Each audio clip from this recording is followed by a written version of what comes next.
importe le niveau de puissance d'un être humain qui se dressera sur le chemin de ta destinée, je veux que tu arrives à une conclusion qui va te donner un confort. C'est un mortel qui se présente devant toi. Peu importe le niveau d'arrogance, de puissance, d'influence, de méchanceté, de volonté de nuire, de détruire, tu peux dormir aujourd'hui et réveiller le lendemain et entendre que celui qui veut te détruire est mort.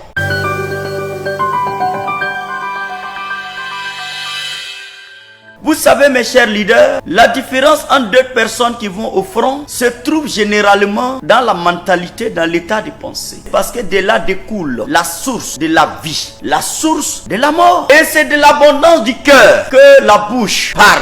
Ces deux réalités déjà nous exposent à des situations pour comprendre à quel point la mentalité est le soubassement soit de la défaite, soit du succès. Si vous avez une mentalité de pauvreté et d'échec à l'intérieur, quand bien même que vous feriez des efforts à l'extérieur de paraître ou alors de réussir, cette mentalité va combattre vos efforts et naturellement, vous finirez par échouer. C'est la loi de l'attraction. Autrement dit, acquérir la mentalité de conquérant est un processus. C'est un processus qui conduit à cet état d'esprit qui permet, n'est-ce pas, d'affronter les géants de votre destinée, de les combattre et de les soumettre. Le succès n'est pas le fruit d'un quelconque hasard. Réussir en affaires ne relève pas d'un quelconque hasard. C'est le fruit indéniable d'une mentalité acquise. Lorsque vous faites le parcours de vos parents, de votre descendance, vous n'avez pas vu quelqu'un qui a réalisé des exploits. Alors vous vous posez la question de dire, écoutez, si même mes aînés qui ont fait de hautes études n'ont pas pu arriver à faire des exploits,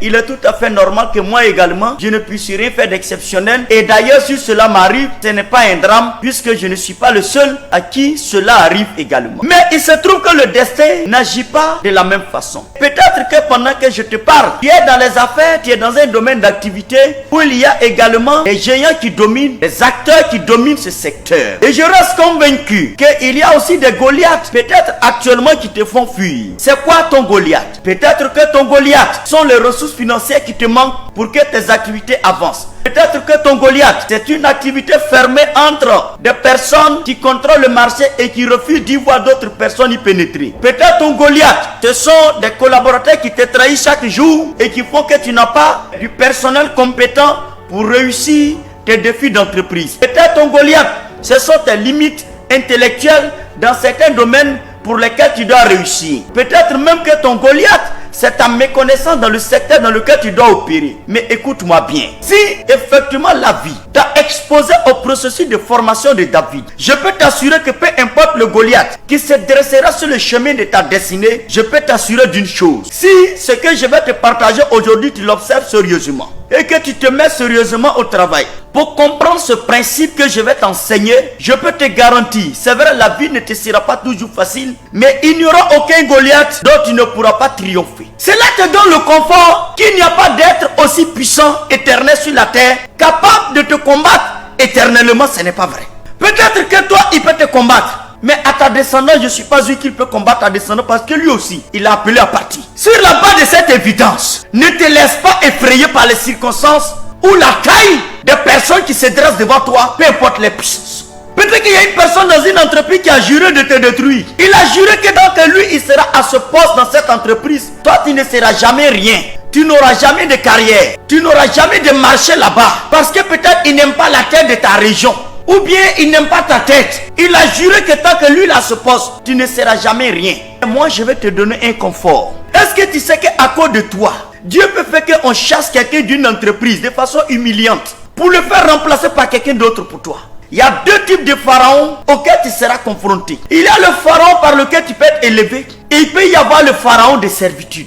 Souvent nous combattons des pharaons dans l'ignorance. Peut-être que sur le chemin de ta destinée, il y a le pharaon de Joseph que Dieu veut utiliser pour t'élever mais que tu combats. Mais il y a aussi le pharaon de servitude pour lequel il faut que Dieu t'envoie un Moïse pour le combattre, pour te faire sortir de la servitude. Donc avant de combattre un pharaon, il faut discerner de quel pharaon il s'agit. Tu n'as pas discerné pour voir quel type de pharaon auquel tu dois faire face. J'ai toujours dit que discerner est le plus grand trésor qui puisse arriver à un homme. À la différence de beaucoup de personnes, j'ai compris que mon enfance a été l'opportunité pour Dieu de me préparer à la guerre. Parce que la vie, elle ne va pas vous caresser.